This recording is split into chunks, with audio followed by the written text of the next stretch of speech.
I could have spent this entire shoot on location. We saw so many incredible places.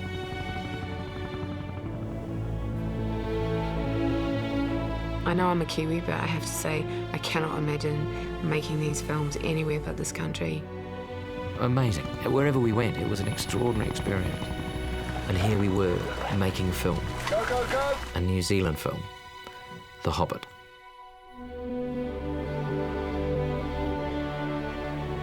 It's been thrilling to go back and go up and down both the main islands of New Zealand. And we began in Hobbiton. When we first discovered the location, Hobbiton, back in 1998, there were 3 geographical things that made us choose it as Hobbiton. We needed a distinctive tree set in rolling hillside, ideally with a little lake and a hill behind the tree rising up to give us the position of bagging. It looked like Hobbiton. You know, it just looked like a place where people actually lived and people worked.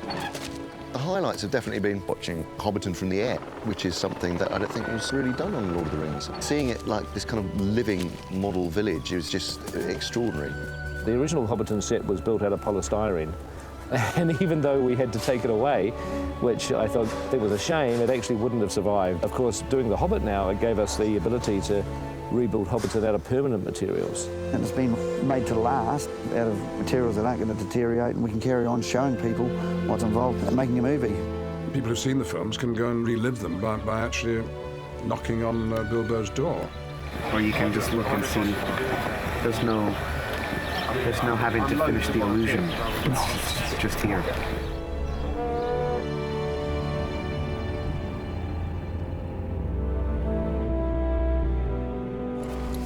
Camp here for the night. Philly, Killy, come for the ponies.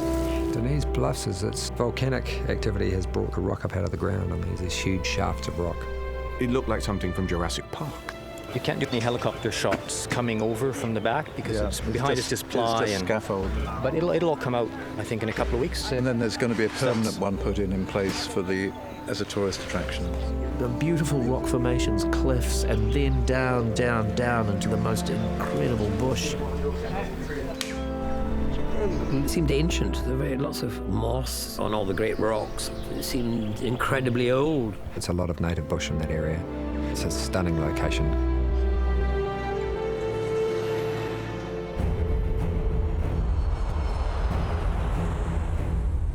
In this area, which is the Twizel area, we managed to get a bunch of shots up on a hill above Lake Pukaki. It was a beautiful vista, like it was long, wheaten-coloured kind of grass, and we'd to be running through it and being chased by wargs. The landscape is really interesting geographically. We're being chased by these terrible monsters.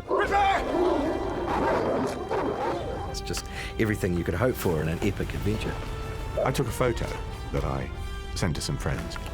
Dwarves on vacation. And they refused to believe that this was an actual photograph, that I hadn't photoshopped it. That place doesn't exist. And I was standing it. Here we are at base camp, ready for the big push to Rangi, Mount Cook. Behind us here is Mount Cook, which is New Zealand's highest mountain. It's where Sir Edmund Hillary trained to climb Mount Everest. It's a little less than half the height of Everest, so he basically had to climb Mount Cook twice, and he sort of had practice for Everest, basically. Very, very beautiful, huge open spaces. Lovely wildflowers, I remember, go along all the roads, like just all the kind of colours.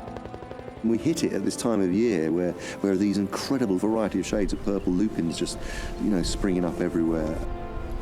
Nearly everyone on the crew has said it was like doing a recce for an amazing road trip they're going to do in the future. They always say, don't leave home until you've seen the country. Now I've seen the country and I'm pretty blown away by it.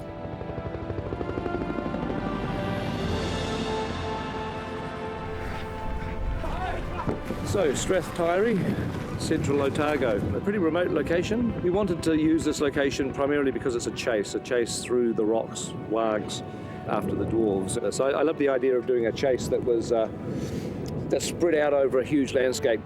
This is glorious about this place, is you can do 360 degrees, and there's not a satellite dish in sight.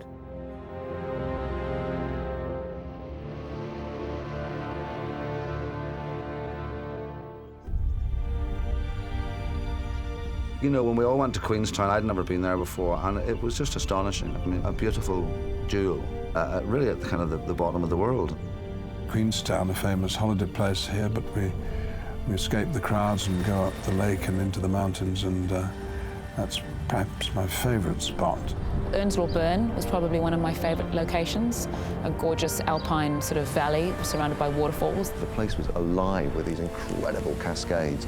We're very lucky to go to some extraordinary locations. A lot of the world's impression of New Zealand is that landscape.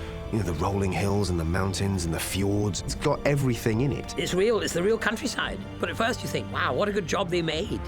But it's not, it's the real thing. This is the Middle-earth I would always have pictured. Meanwhile, the backdrop is so beautiful, people will think it's CGI. It looks too perfect. You can use that as an advert for New Zealand if you want. I mean, succinct, snappy, all positive, and cut. Brilliant, trademarked.